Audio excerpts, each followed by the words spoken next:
Sofía Benex nos sigue acompañando, psicólogo y sexólogo. Nosotros seguimos conversando, no nos fuimos solamente a una pausa y seguimos aquí en Noticias Globovisión Salud. Se genera mucha polémica cuando hablamos de educación sexual. Y la polémica se crea porque es que no estamos acostumbrados realmente a hablarlo de una manera muy natural.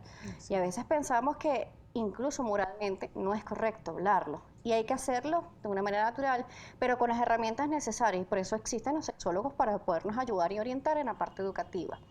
Cuando hablamos de educación sexual, y estábamos hablando en la parte anterior, la posibilidad de una persona de poder tener su familia como lo ha planificado, es un derecho humano, es un derecho fundamental que tiene esa persona en su sociedad y en su desarrollo normal.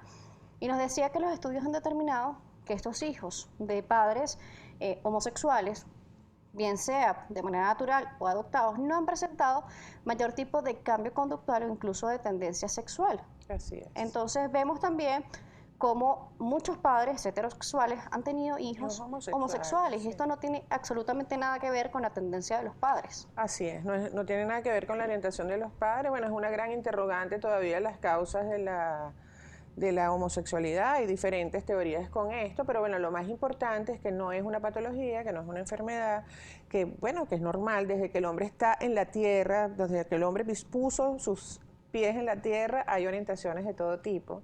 Quizás ahorita se habla y se acepta afortunadamente de una mejor manera, y eso es otro de los esto es otro derecho sexual importantísimo, ¿no?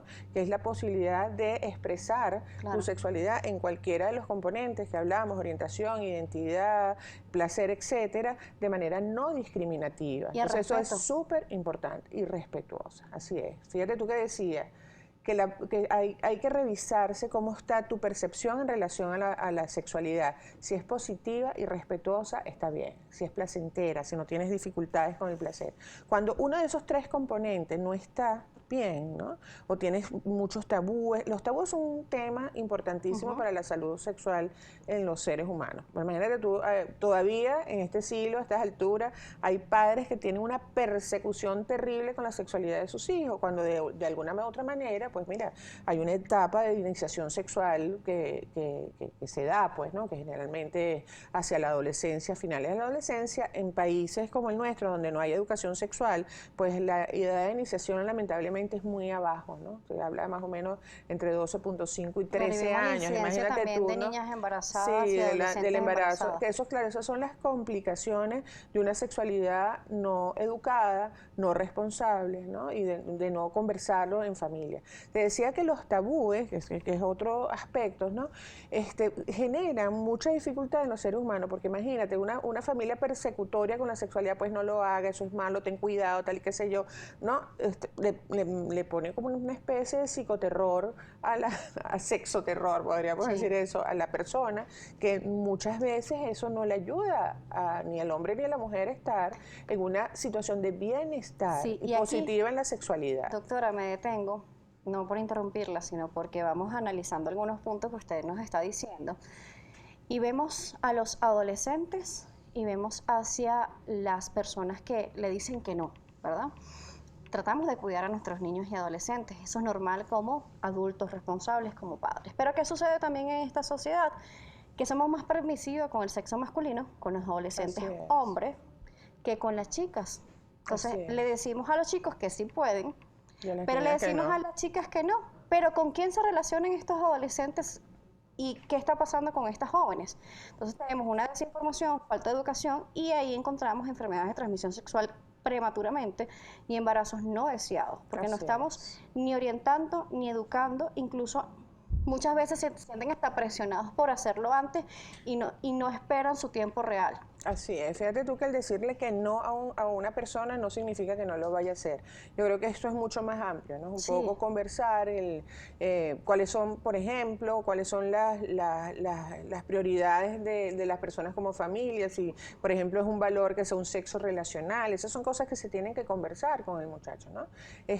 Hablar de las preocupaciones como padre, por ejemplo, con eso, ¿no? Yo me preocupo que pueda haber un embarazo precoz, que puedas embarazar y no estar dentro de la planificación. Ante esto, ¿qué podemos hacer, por ejemplo, ¿no? Y hay que ver que otros tabúes están detrás de este no, porque la realidad es que van a tener sexo.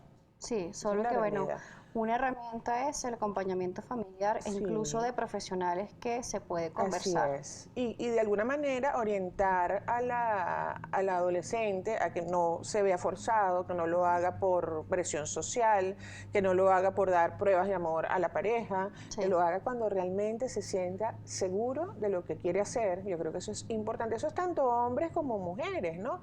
Porque eso se lo dicen mucho a las niñas, pero el varón también puede sentirse no seguro en un momento determinado, es un ser humano, y mientras no estés seguro, no tienes por qué ir ahí por razón social, porque eres macho, entonces tienes que ir a iniciarte sexualmente. No, es la misma aproximación afectiva y de bienestar, tanto en hombres o mujeres, entre muchachos y muchachas, y eso forma parte de otro derecho sexual, que es la igualdad de género en cuanto a estos derechos, ¿no? En el marco legal y social y personal. Claro, también, cuando yo estudiaba, me voy hacia mi pensum educativo y tenía biología que nos explicaba un poquito esa estructura fisiológica de nuestro organismo. Tuve educación sexual, le llamaban así a esa materia, sin embargo era un poquito complicado para nuestro profesor explicarnos, y más que era un caballero y tenía chicos y chicas en su aula, y también la educación familiar. Y cuando nos daban el concepto de familia, nos dan el concepto de familia justamente con eso, que era el encuentro para la reproducción y encontrar nuevamente sus hijos y fomentar la familia. Entonces, estos términos no estoy diciendo que sean inadecuados ni que estén mal, sino que vamos adaptando poco a poco con el paso de los tiempos, con el paso de los años, a algunas formas que nos ayudan a entender un poco más, porque hablar de sexualidad es bastante difícil y bastante amplio. Que lo diga usted que es sexólogo. Bueno, es difícil dependiendo de cuál es tu concepción y la preparación, y la aproximación. Claro, es difícil si una persona no conoce y ponerse a hablar de sexualidad, puede decir cosas que no son. Yo creo que eso es una materia que hay que estudiar, y hay orientadores que dan educación sexual, y yo creo que más bien tendría que irse hacia personas especializadas. La educación sexual en el país a mí no me parece nada positiva. Aquí lo que se habla es de enfermedad de transmisión sexual y de embarazo, y la sexualidad es mucho más.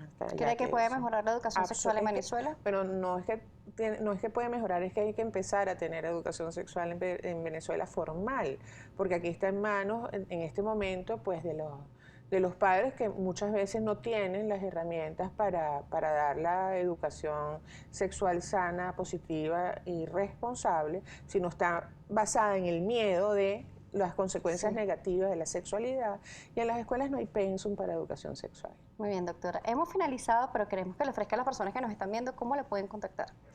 Bueno, me pueden contactar por la página de Médicos Venezolanos Online, @www.medicosvenezolanosonline y @MBO, tu clínica MBO por el Instagram, y por mi Instagram también @Sofía Berens. Gracias por acompañarnos el día de hoy. Gracias. Sofía Berens nos estuvo acompañando, psicólogo, sexólogo, educación sexual, un tema bastante amplio y complicado a veces de hablar, pero bueno, entenderlo y educarnos sobre eso.